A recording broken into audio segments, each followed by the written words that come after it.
Hey guys, real quick, you lucky ducks, you and I have been hanging out for a few weeks now since I came back from maternity leave.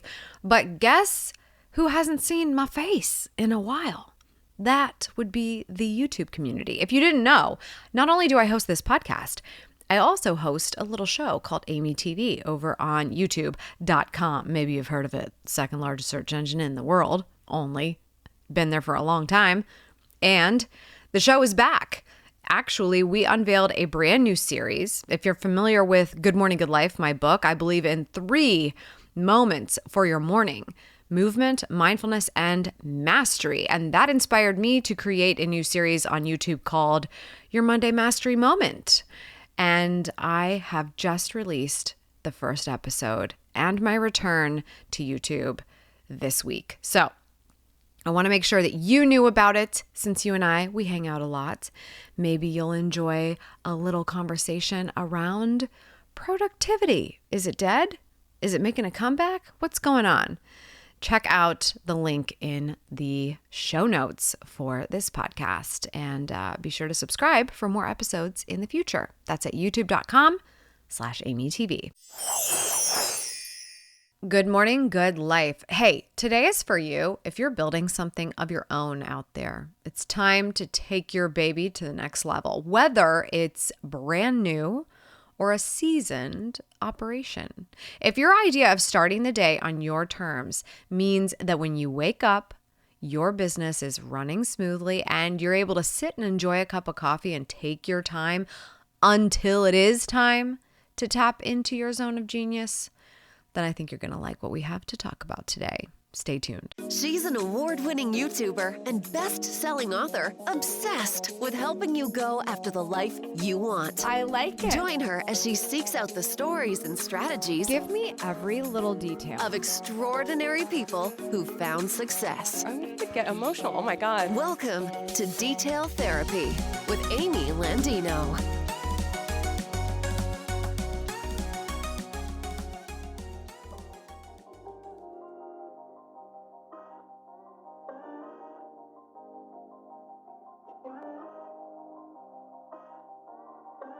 One of my biggest pet peeves, like really big, I actually get so annoyed, which is sad, but I get annoyed when I hear people say this, is when I hear the words, I wish about something.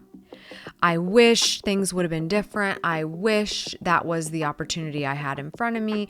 I wish my life was like that. I wish I had this. I wish I had that. I wish. Oh my gosh, what is this? Aladdin? Okay. Ain't no genie in the bottle. What are we wishing for? It's so irritating to me. However, I'm irritating myself today because there is something that I wish I did sooner in my business. And I would go so far as to say is the best money-making business move, which it's not going to sound like it, quite frankly. But I really, really do feel this way. Not only does it save you more time, but it levels up everything about your work and what you do with your time. And ultimately, that is why it makes you more money. So I want to share that with you today. A couple of additional benefits. What is this money move? And why do we need to do it as soon as possible in our businesses? Before we get into it, my name is Amy Landino. Hello, how are you? Good to have you here. Thank you so much for tuning in. I will be your host. I'm the founder of GATLU. It stands for Go After the Life You Want. Tons of stuff for you to check out at gatlu.com that will help you unleash your power, get unstuck, and create the life of your dreams. When you head there, you can check out the show notes for this podcast. And also, if you love yourself a podcast, check out our premium community, Shine Squad, for a daily motivational burst of energy. Just a couple of minutes of your time to get you going. You know, if every Tuesday is just not good enough for you, totally understand. That's why we have Shine Squad for you. And if you didn't know, what I talk about every single day on Shine Squad podcast is an entry of my upcoming book, Good Morning, Good Life, the 365 days of motivational goodness that I have been working on for so long. It's so great. Okay. It's actually a spinoff of my second book, Good Morning, Good Life. 365 Days of Good Morning, Good Life is going to be just next level for the GMGL community. I'm so pumped about that. We're working so hard to bring you that book as soon as possible. I cannot wait. Anyway, enough about the book. Clearly, I went on a tangent there. It's just a lot going on over here. Let's see. Hey, how about the screenshot challenge? This has been, I'm said it before, I'm going to say it again. I love seeing your DMs. I love seeing your Instagram stories with the screenshot challenge. Screenshot this podcast right now as you listen to it on your smartphone device and share with me the answer to this question. What do you wish you had more time for in your business? What do you wish you had more time for in your business? You know, since we're making wishes today and everything. All right. So what is it? What is it that is the best money-making business move that you can make? I'm going to share it with you. First, ask yourself a couple of questions here. Do any of these sound familiar to you?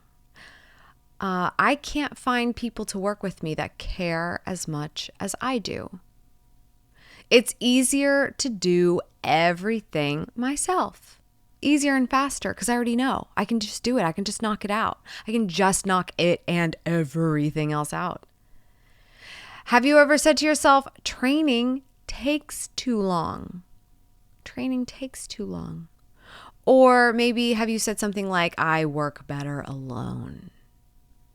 If you've said any of these things, if anything sounds familiar, if they're ringing a little bell and you're still hanging your hat on that story, then you're really, really going to need to tune into this episode because the money-making move for your business, the biggest, the best, is to hire help. And trust me, if somebody said this to me 10 years ago, I would be like, get out of here. Like literally get out of here. I am barely scraping enough dollars for the budget that I need for everything I got to do. I'm trying to pay my personal bills.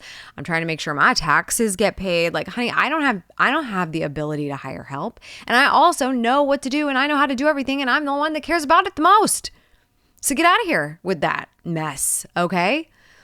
But here's the thing, it's just such a story that we tell ourselves. And even if we want to keep our operation small and scrappy and just the thing that works so that we can live our best life, it doesn't mean you have to go it alone. As a matter of fact, you are more likely to build a business that really does emulate mobilizing your best life if you have people to help you keep it running.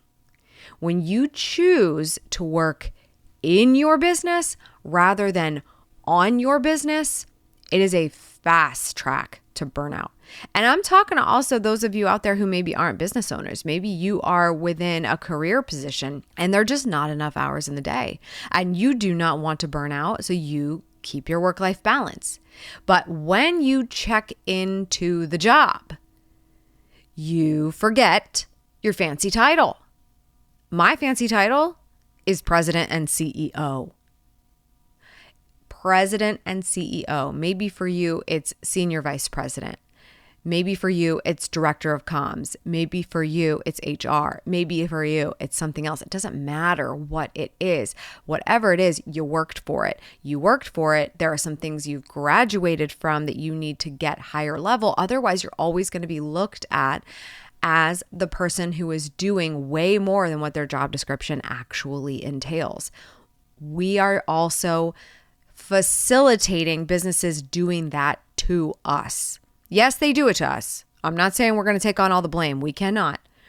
But if we continue to let a business get used to us doing more than our fair share, we are going to continue to get way too much on our plate. So whether you are running your own business or you're working for someone else, this can happen. And it's much more likely to happen when you work for yourself because it's just too easy to not hire anyone at all. And therefore, you are every department, not to mention the menial work and the high level work. So you've got to think about what does my workload look like? How much of my percentage-wise, how much of my work is in the business versus on the business? In the business is in the weeds, in the minutia, in the moving parts. On the business is seeing it from a visionary place and making sure that the orchestra is being conducted accordingly.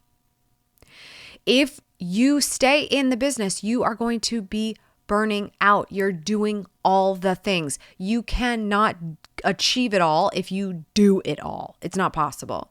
You've got to stay focused in your zone of genius. What is that zone of genius? What is very specific to you and special to you and unique to you, and how you get your best work done, and how you are extraordinary, and why you got that promotion or why you started this business? It's because of something that is individually special to you. And hiring help gives you the ability to do that, to stay focused in that zone of genius, in addition to some other really important benefits. So this can look like a lot of different things. Maybe you're hiring somebody for a project. Maybe you're hiring an employee full-time. Maybe you're hiring an employee part-time. Maybe you're hiring an intern or working with an intern to help them achieve college credit. Maybe you're just hiring a freelancer or a contractor, and they're still kind of part-time, but you're not committing to them as an employee. There are a million different ways to hire someone. Somebody could work seasonally with you. Somebody can work hourly with you. There are a million different ways. There could be a trade agreement. I'll do this for you if you do that for you. We're both getting our start. Let's help each other out. Let's scratch each other's backs here. There are so many ways to hire someone. So if you're sitting here going, oh my God, I cannot even wrap my mind around being responsible for someone else's livelihood. Like I can't. That's fine. No one's asking you to start a payroll system yet then. But there are other ways. And if you're one of those people I talk to that is in an organization and you actually do have a team and they're taken care of and everything, but they probably aren't mobilized the way they should be, that's another take on it. It is possible to use your team differently than you are using them now, so that you can make sure you're leveling up your work. Now, this is very hard for anyone to wrap their head around if they're not used to it. Certainly women in business, we don't want to push the envelope in some places where we're not comfortable. And this might be one of those areas for you. Maybe you push the envelope in other ways, but this isn't it. I want to kind of stress some of the benefits of why you should be thinking about this differently, because that's the only way you're going to change your mind. I can sit here and tell you how to do it all day long, but it doesn't matter. It literally does not matter whatsoever. Me teaching you about how we stay organized in the business and how I hired somebody and how I came up with budget or whatever the case, it's not going to change your mind. But if I tell you what you're going to get in return, we might see something shift for you.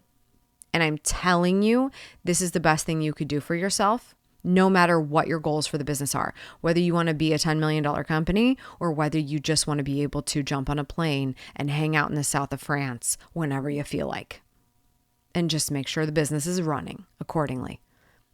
So let's talk about benefit number one. Benefit number one to hiring help is increasing your hourly rate. You get to increase your hourly rate when you hire help. What do I mean by that? Well, let me ask you this. Would you pay anyone, a specialist or not, $200 an hour to check your email? Would you pay $200 an hour for somebody to schedule your appointments, keep up your calendar? Would you pay $200 an hour for somebody to schedule social media posts for you? If the answer to all of those is no, but you're doing them, you are checking your email, you are scheduling your appointments, you are posting your social media updates, and there's no one assisting you with any of those processes, then you are potentially paying someone that sum of money to do those things. You're paying yourself that. Okay, whether you actually make $200 an hour or not, whether you make $500, whether you make $50, it doesn't even matter. The point is that when you do all of these tasks that are meant for a very specific role for a very specific rate or a specific salary or a specific hourly fee, whatever it is, you are essentially paying what you could be getting paid to get those things done. You're losing money when you insist on doing work that is not unique to you. So what happens is if we train someone else, and P.S., they might be way better at it than you, then we get to free up that time. I know how to schedule appointments on my calendar. I'm the queen of calendar blocking, right? But that doesn't mean that I should be doing it all the time. That doesn't mean I should be focused on the back and forth in the email of scheduling my coffee update with somebody or my Zoom call. I need someone else's help with that. Partially because I suck at reading email sometimes.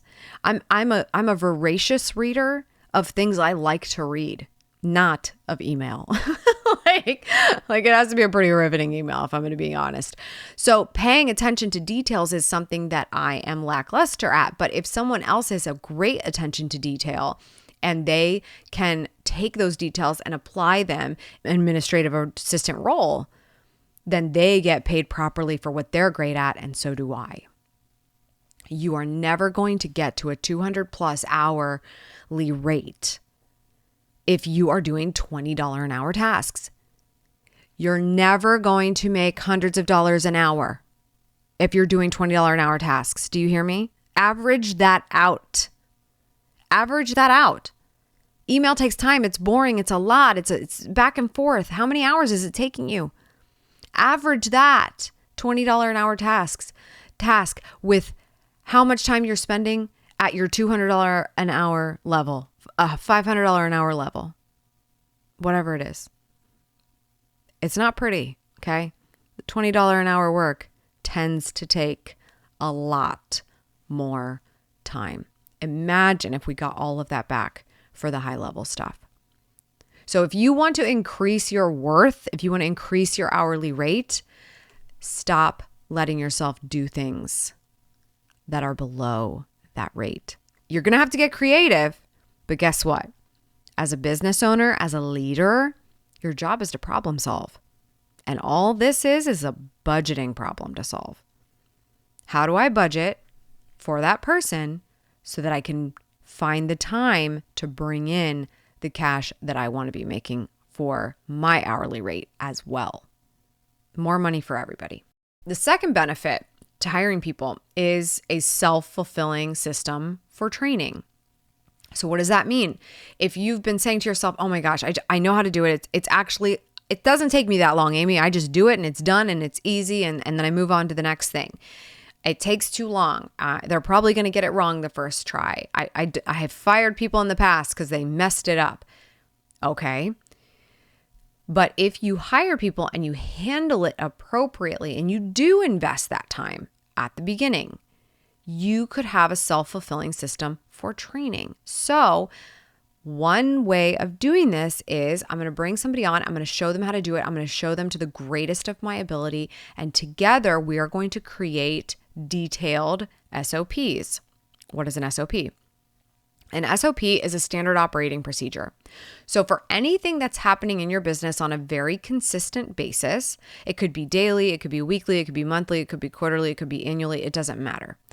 Anything that happens consistently, you want to create a document that shows the standard operating procedure for that task.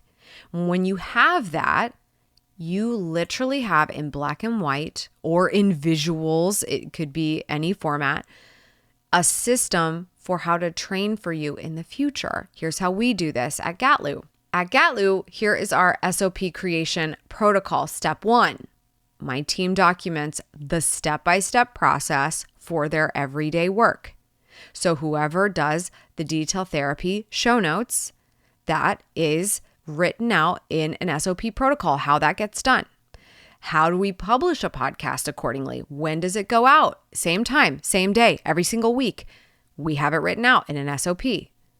My team documents that process every time they do it. Not every time they do it, really, honestly, like the one time they do it, or when it starts to change. Okay, now we have new details, or this step has changed, or the place where we upload podcasts looks different now, so we need new images. Whenever it changes, we update this list. But whenever they're doing something they consistently have to do, they're documenting the process. They've got a step by step look at it. And then we save it in a place of SOPs in an archive via video or photo or written instructions. I really like to have everything in writing, but if it serves to have photo images of the steps, then we'll do that. Or if it really is better as a video tutorial, we'll do that. I don't like to make my team suffer through a video tutorial of one whole process, because sometimes you just kind of have to jump to step 17 in the process and just get clarity around one thing. So we like to have written instructions when possible. And that's it. The end. That's it. We've got SOPs.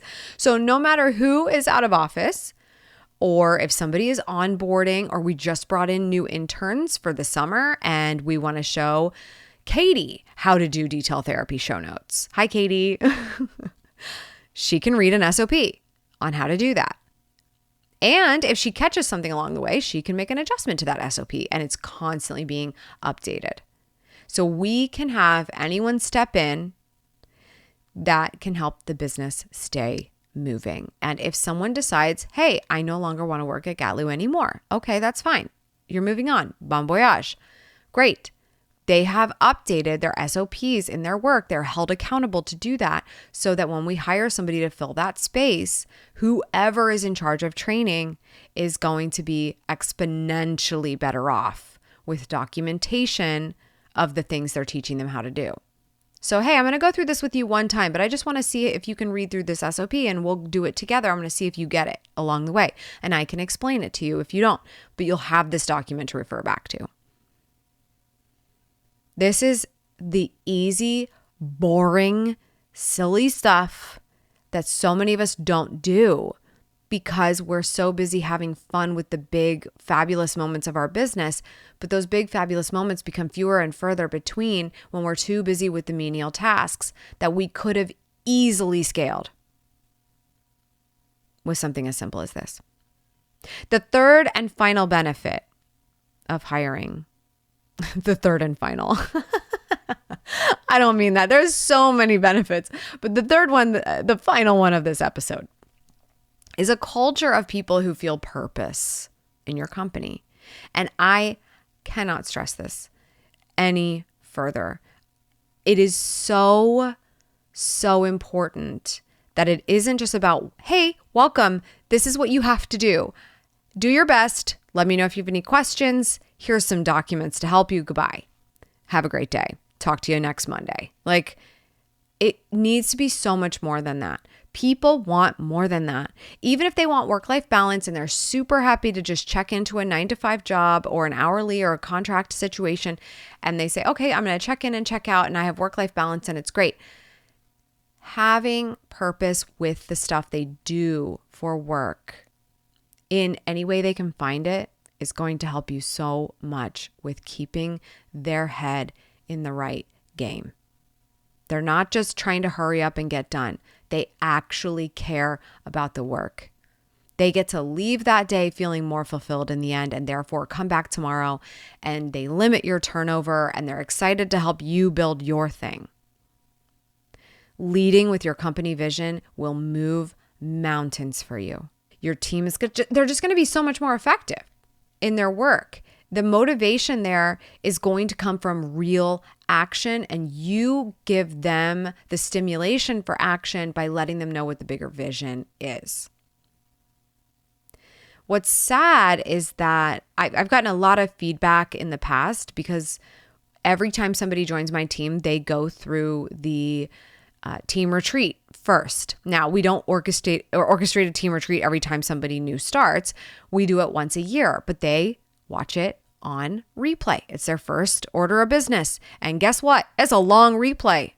It's like sometimes upwards of 8 hours of replay to watch because it's a whole day that I spend with my team to talk about what our vision is, what our purpose is, what our niche is, and what we're going to do this year to go after it. So anyone who onboards goes through this, and the times I have heard, wow, I have never been so diligently onboarded to a company. Not just handed a team handbook and hoped I read it, but really gave me the big picture for why I'm here and why my work is going to matter, even if it's something as simple as checking email. It's sad enough that people are brought on with very little training. We can't keep doing this thing where we don't give them a visionary connection as well. And if you invest this time, it is never wasted. I go through that retreat one time per year, and we get to continue to use that replay the rest of the year. Every time there's a new intern, every time we have a turnover situation, there's a new hire, or we have a new position.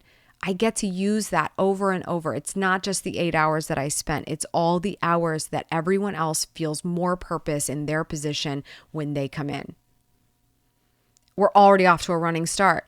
How much more interested are you going to be when you have to do some little tutorial with an SOP of how to do podcast show notes? If you've seen the vision, exponentially higher, exponentially bigger, more excitable. And for those of us who are in business and we get to build our baby, we have to be reminded on a regular basis, nobody's ever going to care about it. No one will ever care about your baby as much as you do. No one. No one. No one's ever going to care about my business as much as I do. I always made this joke. I continue to make this joke. Whenever I think someone is making me feel like my work is not important, that could show itself in a lot of different ways. Someone's interrupting me. Somebody's downplaying that I'm just posting Instagram photos or something. And I make this joke, but I mean it from a sad place, because a lot of jokes do come from a sad place. I don't know if you know that about comedians, not that I am one, but that I do know. And I make the joke, oh, I'm just over here running my little lemonade stand. And I mean that very facetiously, because you may think I'm running my little lemonade stand over here, but I am actually running an organization that wants to take over the world. So that's all fine and good. But if my team thinks we're running a lemonade stand, we got real issues, okay? We're not running a lemonade stand. We're doing big things. And no, you're never going to be as excited about it as I am. But the more I do to facilitate the relationship between you, your position, and this company, and what we're doing together, the work, the greater work that we're doing, the less I am in a vacuum, excited about my baby, excited about my company, excited about my dream. And that's the closest we're going to get to getting people to care. Genuinely. Because we're still the ones taking on all the risk. We're still the ones staying up at night thinking about what the heck we're doing and if we even know what we're doing. But if we allow a little bit of vulnerability there, a little bit of visionary connection there to motivate the people working with us, we don't have to completely be alone. So those are some pretty encouraging benefits as to why you want someone on your team. It may feel like too soon. It may feel like you don't have the money yet. There's a strong possibility you don't. There's a strong possibility. I can tell you this because when I first hired my employees, I got to the point, when I say my employees, I mean my first 3 full-timers, I should say. I'd hired contractors up to this point, so it's not a totally fair assessment. But when I first hired my first full-timers, I didn't have the money. I didn't. I had no idea how it was going to happen. Zero idea. But I've been paying employees ever since. That money has somehow showed up. Why? How? How did that money just show up? And then more. How? Because what you need to do suddenly becomes so much more real. When you are running an operation just to be able to pay your own individual bills as a small business owner, you're shooting for such a low goal. I'll give you an example. If someone, let's say you work at a full-time job and you have a side hustle and all you got to do is make $55,000 a year in your business and you will be matching your salary. Let's say that's the number. You have your number in mind if that's your situation. $55,000 a year is a decent paycheck, but it is a tiny business. Tiny. The teensiest of tiny. I mean, so doable. It's unbelievable how easy it is when you get all that time back to make that amount of money. You're talking about less than $5,000 per month. Less than $5,000 per month is 5 $1,000 coaching clients. If you're a coach, you get 5 people to pay you $1,000 a month. How many hours per month do you need to give each client? It does not equal 160 hours, very possibly. So we have to be really honest with ourselves. When I brought on that team, I freed up so much of my time. So much of my time. The money showed up because what I was capable of and how much more money I was able to charge was possible because I got rid of the $20 an hour tasks. Period. I was ready for the $500 an hour tasks, if for no other reason than I was not excited to wake up every day and go check my email. I wasn't. But I was excited to make a YouTube video. I was excited to podcast. I was excited to coach with a business that genuinely needed my help. I was excited to go fly somewhere and walk on stage and teach 1,000 people what they wanted to know from me.